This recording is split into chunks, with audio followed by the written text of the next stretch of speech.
Заповядайте. Понеже, госпожо председател, знам, че изкуството да говориш кратко го могат много малко, от ВЪЗРАЖДАНЕ изобщо не го могат. Та затова помолих. Уважаема госпожо председател, уважаеми колеги, уважаема госпожо министър, уважаема госпожо заместник министър, все пак нека да върнем дебата в неговото професионално русло, защото има повече полза, отколкото габарит Москва.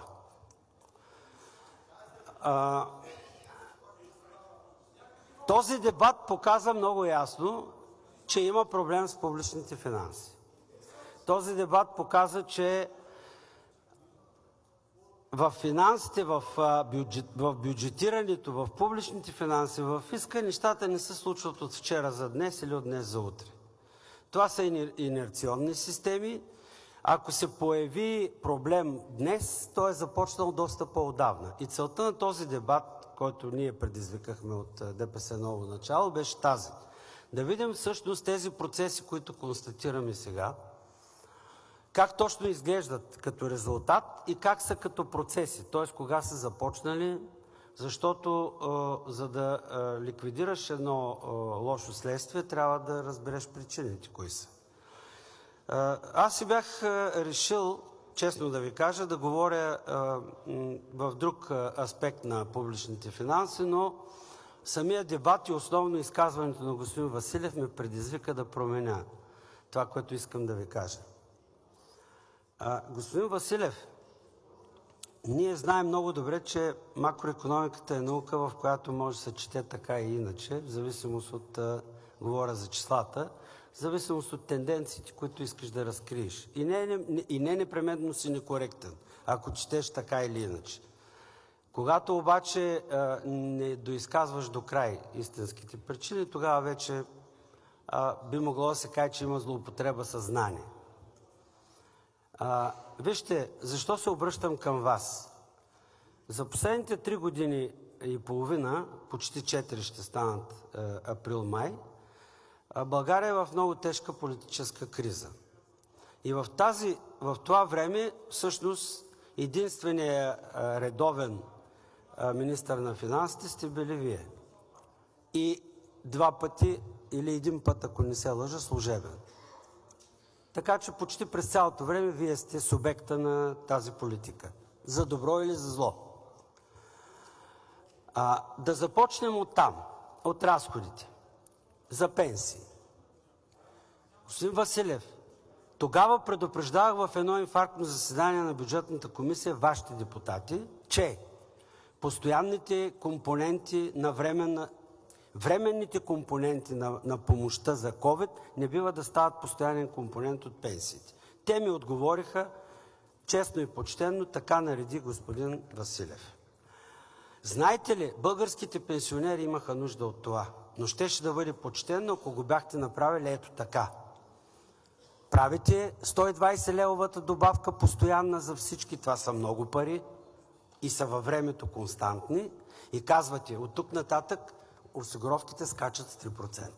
Драги пенсионери, аз, Асен Василев, моята партия ППДБ, искаме да ви дадем това, но то не съответства на 2,5 милиона работещи и 2 милиона и 100 пенсионери. Сегашното осигурително ниво. Не да го направи някой друг след това, защото от трансферите от данъци да отиват за пенсионната система, не са по-малко. По-малко са като съотношение от брутния вътрешен продукт, но не са по-малко като съотношение вътре в разходите на бюджета. Те не идват от осигурителни вноски, те идват от данъци. И това е абсолютно непочтенно. Така дестабилизирахте пенсионната система. И вие го знаете прекрасно.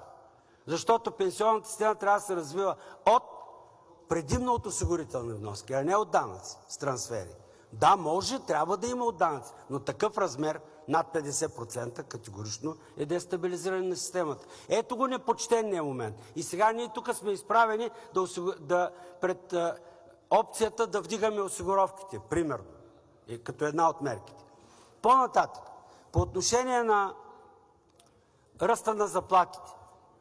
трябваше да има също адекватна реакция, а не само от това, че изоставаме, това, че в Европейския съюз това води до други макроикономически дисбаланси. Така е. Ние сме го коментирали много пъти с вас това нещо.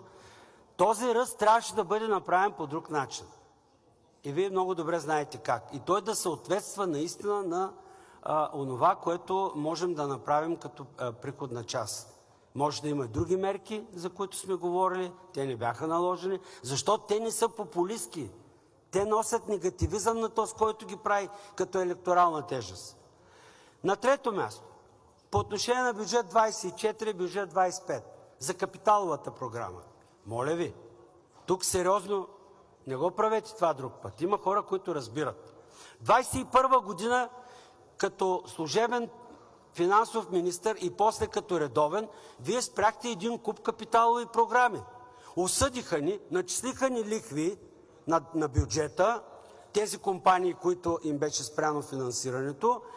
Отделно от това цените нараснаха, трябваше да се направят индексации и сега питате защо са поети толкова много капиталови разходи. Защото трябва да плащаме тези неща. Защото там отидаха всички резерви, малкото, които ги имаха. Там отиде 1,2 милиарда, който бяхте заделили в набирателна сметка. Там отиде за индексации, за изплащане на лихви, за разсрочване на... И имаме разсрочени плащания един куп за следващите 2 години. Така че и капиталовия буфер не е правилно обяснен от тази трибуна. Капиталовите разходи нарастват по тази причина. И на трето място, разбира се не по значение, прословутия ПВУ. Само да ви припомня, че плана за възстановяване и устойчивост на като европейски механизъм беше за да се ликвидират последиците от COVID-кризата. Не за да се борим с корупцията като знаме и средство за овладяване от ПП и ДБ на съдебната система и да вкарваме ние самите там такива изисквания и с това да ударим българския бизнес, да ударим инвестиционния процес, да ударим възстановяването на страната, като вкарваме вътре компи, момпи и всякакви други неща, от които Европа хал-хабер си няма. Ние им ги занасяме, ние им ги пишем, ние се подписваме като взаимно споразумение, като условие да получим парите от ПВУ. Хърватия ли го направи това? Защото в Хърватия няма корупция.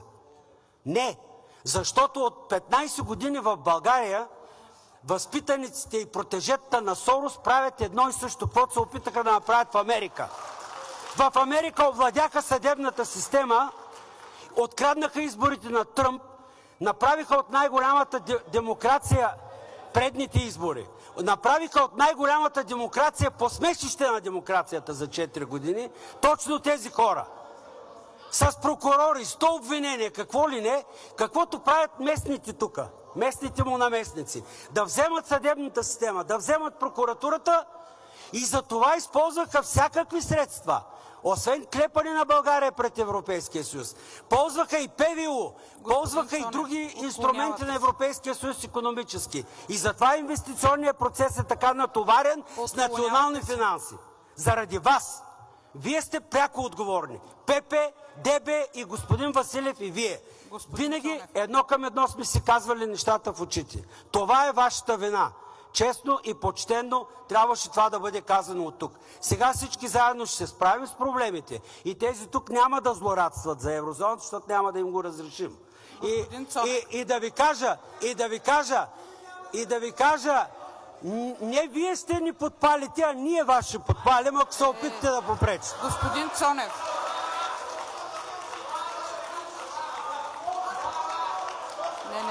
Не. Господин Цонев, моля, седнете си на мястото. Седнете си по местата. Ако обичате, уважаеми народни представители, седнете си по местата.